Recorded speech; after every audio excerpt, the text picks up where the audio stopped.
nous allons, il pour la vertu et repousse les âmes, et sauve la félicité. De bon nouveau, c'est moi. C'est toi. De bon nouveau, c'est nous. De bon nouveau, c'est possible. Prenons place.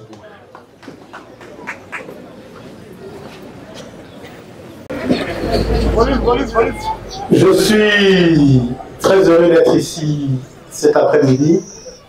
Aujourd'hui, je suis à Ntoum. Je dis je suis très heureux d'être ici.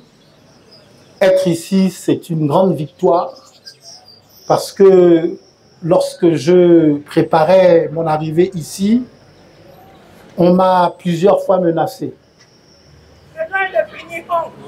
On m'a plusieurs fois menacé et on m'a quasiment interdit de venir à Ntoum. Nous avons eu toutes les peines du monde pour trouver un endroit où se rassembler. Partout où nous avons voulu aller, on nous a fait savoir que certains ministres originaires de cette localité interdisaient qu'il puisse y avoir d'autres expressions dans la ville de Ntoum que la leur ou que celle du parti auquel ils appartiennent. Et donc, il a fallu que je résiste. Il a fallu que je sois déterminé pour que nous puissions être ici. On m'a dit aussi que Ntoum, c'est le Gabon, mais à Ntoum, nous ne sommes pas comme les autres Gabonais. Et j'ai demandé qu'on m'explique ce que ça voulait dire.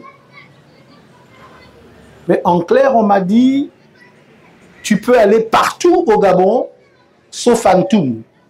Les habitants de Ntoum n'accepteront pas de te recevoir. Les habitants de Ntoum n'accepteront pas de t'écouter. Mais j'ai fait le choix de faire la sourde oreille. Parce que je considère que le temps du changement pour le Gabon est arrivé.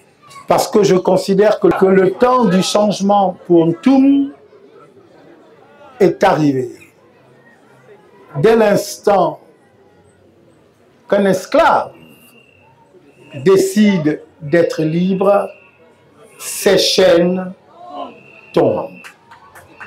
Dès l'instant qu'un esclave décide d'être libre, ses chaînes tombent. Nous avons tous entendu l'appel de Barcelone.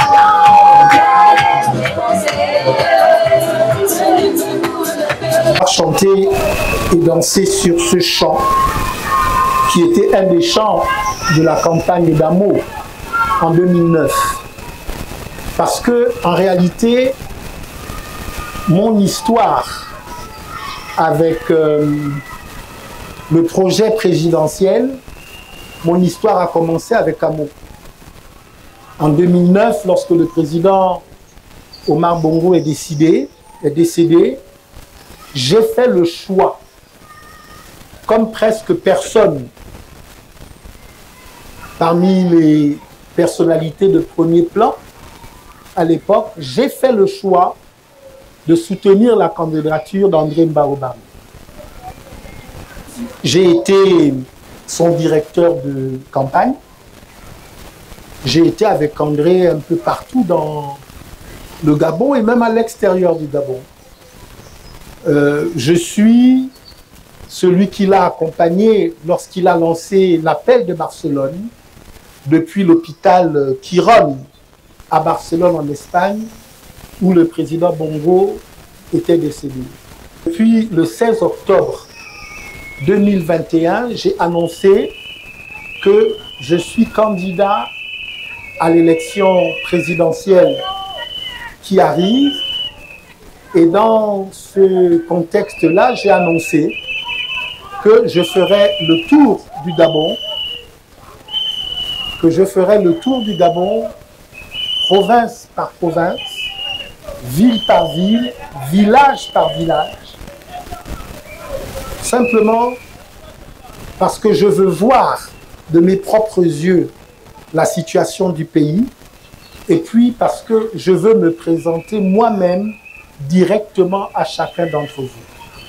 Je pense que les enjeux actuels sont trop importants pour que moi, je m'appuie sur ce que l'on me raconte pour définir mon projet pour le pays, mais aussi pour que vous vous contentiez de ce que vous voyez à la télévision ou sur Internet pour faire votre choix.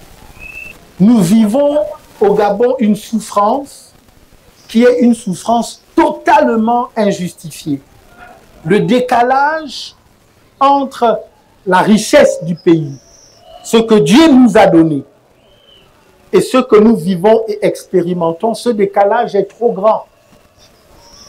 Il y a des Blancs qui sont venus à l'invitation d'ailleurs de ceux qui sont au pouvoir aujourd'hui. Ces Blancs, on les a payés très cher.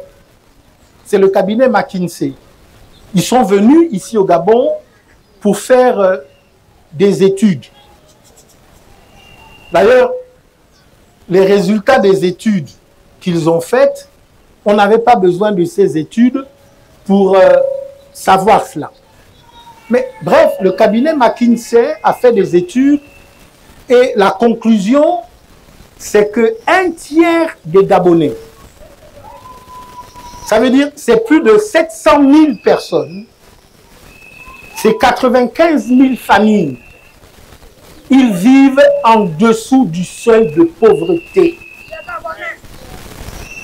Moins de 600 francs CFA par jour, par famille. C'est moins de 100 francs par personne, par jour, dans ce pays. Parce que si je dois parler de toutes ces 400 pages, je ne suis pas sûr que vous aurez le temps de m'écouter sur 400 pages. Merci.